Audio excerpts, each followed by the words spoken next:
ओम नमः शिवाय। जय मां मंगला गौरी की। भक्तों, आज हम मंगला गौरी व्रत की कथा का श्रवण करेंगे।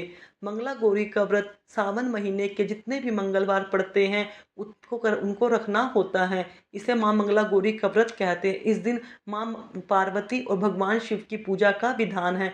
स्त्रियां अपने पति की लंबी आयु के लिए यह व्रत करती हैं कि उन्हें अखंड सौभाग्य की प्राप्ति हो।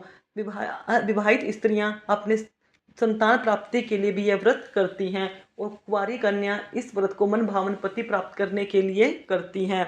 यह व्रत करने से वैधव्य का नाश होता है। विवाहोत्तर 5 वर्ष तक इस व्रत को करना चाहिए। इस व्रत का नाम मंगला गौरी व्रत है। यह व्रत ताप को नाश करने वाला है। विवाह के पश्चात पहले मंगलवार के दिन इस व्रत को आरंभ करना चाहिए। पुष्प मंडल का निर्माण करके उसे कदली स्तंभों से शोभित करना चाहिए। मंडप में देवी की सोने की प्रतिमा बनवाकर स्थापित करनी चाहिए। यदि सोने की प्रतिमा बनवाने की शक्ति न रखते हो तो अपनी शक्ति के अनुसार किसी अन्य धातु की प्रतिमा बनवाकर स्थापित करनी चाहिए। इसके बाद उस प्रतिमा का अर्चन करना चाहिए। उस मंगला गौरी की प्रतिमा का षोडोपचार तथा 16 दुर्वा दलों से और 16 चिड़ाचिड़ी दलों से, 16 चावल, 16 चने की दाल के दानों से अर्चन करना चाहिए। 16 बत्तियों का एक दीपक होना चाहिए अथवा 16 दीप जलाकर भक्ति द्वारा दही तथा चावलों का नैवेद्य अर्पण करना चाहिए। देवी की मूर्ति के पास सिल लोढ़ा रखना चाहिए। इस तरह 5 वर्ष तक व्रत करना चाहिए। फिर उद्यापन करके माता को वायना देना चाहिए। अब वायना के संबंध में सुनो। मंगला गौरी की एक पल सोने की प्रतिमा बनवानी चाहिए या आधे पल या आधे से आधे पल की प्रतिमा बनवानी चाहिए। अपनी शक्ति के अनुसार सोने अथवा चांदी के घड़ों को चावलों से भरना चाहिए। उस घड़े के ऊपर पहनने के लिए कपड़े या चोली रखनी चाहिए। देवी के नज़दीक, जैसे कि मैं ऊपर भी कहा गया है, कि सिल्लोडा रखना चाहिए। यह सिल्लोडा चांदी का होना चाहिए। इस प्रकार माता के लिए वायना देना चाहिए। फिर 16 सुहागन ब्राह्मणियों को भोजन करवाएं। हे सनंद कुमार, इस प्रकार व्रत करने से 7 जन्म तक अटल सौभाग्य तथा पुत्र पौत्र एवं संपत्ति आदि सब अपने आप प्राप्त हो जाया करते हैं। सनत कुमार ने भगवान श्री सदाशिव से पूछा, प्रभो, इस व्रत को पहले पहल किसने किया था? उसके करने से किस फल की प्राप्ति हुई थी? कृपया करके आप मुझे इस व्रत के संबंध में इस प्रकार बतलाइए जिससे इस व्रत में मेरी श्रद्धा हो जाए। भगवान श्री सदाशिव ने कहा, हे सनत कुमार, प्राचीन काल में कुरु देश में सुकृति नाम का एक राजा शास्त्र ज्ञाता, कीर्तिमान तथा शत्रु रहित था। वह 64 कलाओं को जानने वाला तथा धनुर्विद्या में निपुण था। उसके यहाँ संसार की किसी वस्तु की कोई कमी नहीं थी। कमी थी तो केवल एक संतान की। संतान प्राप्ति के लिए वह दिन रात यत्न करता रहता था। उसने संतान के लिए देवी की आराधना भी की। एक दिन रात को यत्न करता रहा। उसने संतान के लिए देवी की आराधना भी की। एक दिन देवी ने उसकी आराधना से प्रसन्न होकर उसे साक्षात दर्शन दिए और कहा, हे श्रुतकीर्ति, वर मांगो। राजा श्रुतकीर्ति ने कहा, माँ, यदि आप मुझ पर प्रसन्न है तो मुझे एक पुत्र दे। आपकी कृपा से मेरे यहाँ धन धान्य आदि किसी चीज की कोई कमी नहीं है। बस एक पुत्र शोक को छोड़कर मेरे यहाँ सब आनंद है। राजा के वचन सुनकर देवी मुस्कुराई। उसने कहा, राजन, तुमने एक दुर्लभ वस्तु की याचना की है, फिर भी तुमको पुत्र अवश्य दूंगी। लेकिन तुम मेरी इस बात को ध्यान देकर सुनो। तुम्हारे यहाँ जो पुत्र होगा वह अत्यंत गुणवान भी होगा, किंतु वह 16 वर्ष से अधिक नहीं जिएगा। हाँ, यदि एक सुंदर अथवा कुरूप अथवा विद्या विहीन पुत्र होगा तो बहुत समय तक जीवित रहेगा। देवी की बात सुनकर राजा चिंताग्रस्त हो गया। उसने अपनी रानी से बात की। फिर उसकी बात से गुणी संपूर्ण तथा लक्षण युक्त 16 वर्ष की आयु वाला पुत्र मांगा। देवी ने कहा, राजा, मेरे मंदिर के मुख्य द्वार पर आम का पेड़ है। मेरी आज्ञा है कि तुम उस पेड़ से एक आम तोड़कर अपनी रानी को खाने के लिए दो। उसको खाने से रानी को अश्वमेघ गर्भ रहेगा। राजा ने प्रसन्न होकर देवी के मंदिर के मुख्य द्वार पर जो आम का पेड़ था वहां से एक आम तोड़कर अपनी पत्नी को खाने को दे दिया। रानी ने देवी के आदेशानुसार फल खाया और 10 मास के पश्चात उसके यहाँ देवपुत्र तुल्य पैदा हुआ। हर्ष शोक से संपन्न राजा ने राजकुमार का जातकर्म आदि संस्कार करवाया। भगवान सदाशिव का ध्यान धरकर उसका नाम चिरायु रखा। लड़का अपने माता पिता की देखरेख में चांद की तरह बढ़ने लगा। दिन बीतते चले गए और उसका 16वां वर्ष आरंभ हो गया। राजा रानी दोनों को चिंता सताने लगी। राजा ने सोचा, मैंने यह पुत्र बड़े कष्टों से प्राप्त किया है, अपनी आंखों से इसकी मृत्यु को कैसे देखूंगा। यह विचार करके उसने राजकुमार को उसके मामा के साथ काशी भेज दिया। रानी ने अपने भाई से कहा, तुम कार्पटिक वेश धारण करके राजकुमार को काशी ले जाओ। मैंने इसके पूर्व जन्म से भगवान श्री सदाशिव से प्रार्थना की थी कि हे प्रभु, पुत्र प्राप्ति पर मैं उसे जगतपति की यात्रा के लिए भेजूंगी। तुम इसको इसी समय काशी ले जाओ, इसकी देह प्राण की रक्षा करना।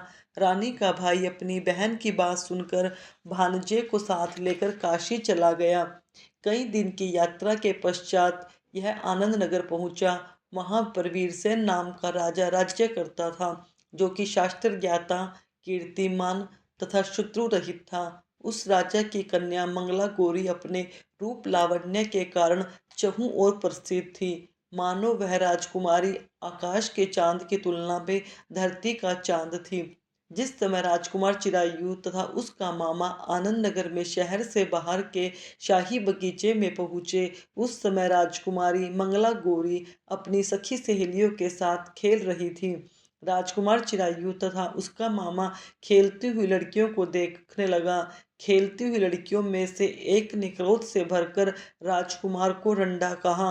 उस बालिका को क्रोधित और दुर्वचन कहते देखकर राजकुमारी ने उस बालिका से कहा, हे सखी, तुम दुर्वचन क्यों कहती हो। मेरे संग अयोग्य वाणी बोलने वाली कोई भी स्त्री नहीं है। देखो, मंगला गौरी के प्रसाद एवं मंगला गौरी व्रत के प्रभाव से मेरे हाथ से जिसके माथे पर चावल गिर जाएंगे, उसके साथ मेरा विवाह हो जाने पर थोड़ी वह आयु वाला भी चिरायु हो जाएगा। इसके बाद सब बालिकाएं अपने अपने घरों को लौट गई। उस दिन राजकुमारी का विवाह बाल्हिक देश के दृढ़ धर्मा नाम राजा के पुत्र सुकेतु नाम वाले राजकुमार से होने वाला था। लेकिन सुकेतु मूर्ख, कुरूप तथा बहरा था। वर पक्ष वाले उसकी बजाय विवाह मंडप में अन्य वर लेके जाना चाहने की इच्छा प्रकट कर चुके थे। विवाह के पश्चात सुकेतु के बजाय प्रस्तुत वर को भगा दिया जाएगा और सुकेतु बाल के देश को अपनी पत्नी लेकर लौट जाएगा। ऐसा विचार करके वर पक्ष के कुछ आदमी चिरायु के पास जाकर उसके मामा से कहने लगे, यह बालक तुम हमें दे दो, इसके द्वारा हमारा कार्य सिद्ध होने वाला है। इस भूमि पर परोपकार जैसा अन्य कोई धर्म नहीं है। उन लोगों की बात सुनकर चिरायु का मामा प्रसन्न हो गया, क्योंकि वह बगीचे में मंगला गौरी की बात सुन चुका था। उसने वर पक्ष वालों से कहा, आप लोग इस लड़के को क्यों चाहते हो। विवाह के लिए वस्त्र गहने आदि तो मांगे जा सकते हैं, लेकिन कोई वर थोड़े ही मांगता है। फिर भी मैं आपको बता देता हूँ कि जो लड़का आपको दे रहा हूँ, वर पक्षजन ने राजकुमार चिरायु को विवाह मंडप में ले गए और विवाह कार्य सिद्ध हो गया। जब सप्तसती आई, कार्य करने के बाद रात में राजकुमार मंगला गौरी के साथ सोया, तभी उसका 16वां वर्ष समाप्त हो रहा था। ठीक उसी समय काल सांप के रूप में वहां आया। संयोगवश उसी समय राजकुमारी की नींद खुल गई और वह सांप को देखकर मारे भय के कांपने लगी। फिर उसने भय त्याग कर सांप की पूजा की, पीने के लिए उसे बहुत सा दूध दिया और प्रार्थना की, दीन वाणी से उसकी स्तुति की। मंगला गौरी ने कहा, मैं उत्तम व्रत करूंगी, मेरे पति देव जीवित हो जाएं और चिरंजीवी हो। देखते ही देखते सांप कमंडल में प्रवेश कर गया। अपनी कूच की चोली से राजकुमारी ने कमंडल का मुख बांध दिया। उस समय राजकुमार अपने शरीर के अंगों को ऐंठते हुए जागकर उठकर बैठ गया। उसने राजकुमारी ने माता के समीप जाकर लड्डू आदि लाकर राजकुमार को खाने के लिए दिए। राजकुमार ने प्रसन्न होकर भोजन किया। हाथ धोते समय उसके हाथ से अंगूठी गिर गई। वह पान खाकर दोबारा सो गया।